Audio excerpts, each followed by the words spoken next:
You were saying how difficult it was for you to write the book, The God You Need to Know.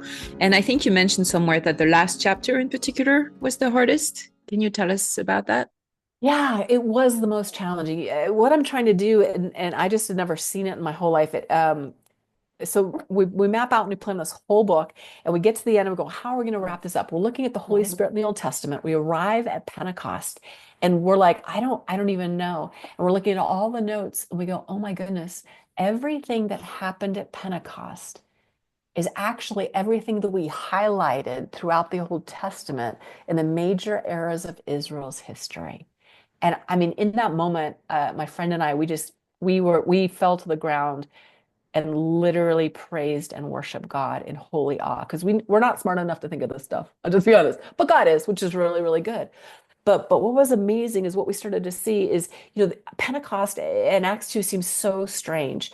And if you only read Acts and Acts 2 on its own, it's kind of like showing up at your wedding day and never having been on a date, never having heard the backstory, wondering who am I marrying. But when you start to go through the Old Testament, like we do in this book and Bible study, we start to recognize that when Holy Spirit hovers over the water in Genesis, when the dreams are given to Joseph, when Holy Spirit wears Gideon like a garment, when the fire leads the Israelites through the desert, we start to go, wait a second, that just as Ruach in Hebrew can be translated spirit or wind, how does the Holy Spirit show up on Pentecost or display the presence of the Spirit self? Number one, it comes as a mighty wind in that room. Of course it would. That's what Holy Spirit has been doing.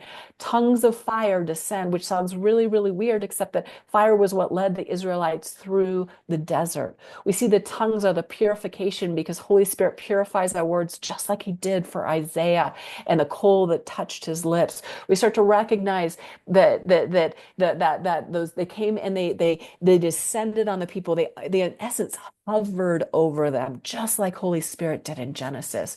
We start to recognize that what do the people do? They go out and they proclaim the glory and the mighty works of God because Holy Spirit and Jesus and God are living in this beautiful dance of saying, no, you, no, you, no, you, just celebrating each other in holiness and wonder. And all of a sudden we go, wow, Holy Spirit has been doing this since the beginning of time. This is so normal. This is what he wants to do in our everyday life. It's not weird or strange.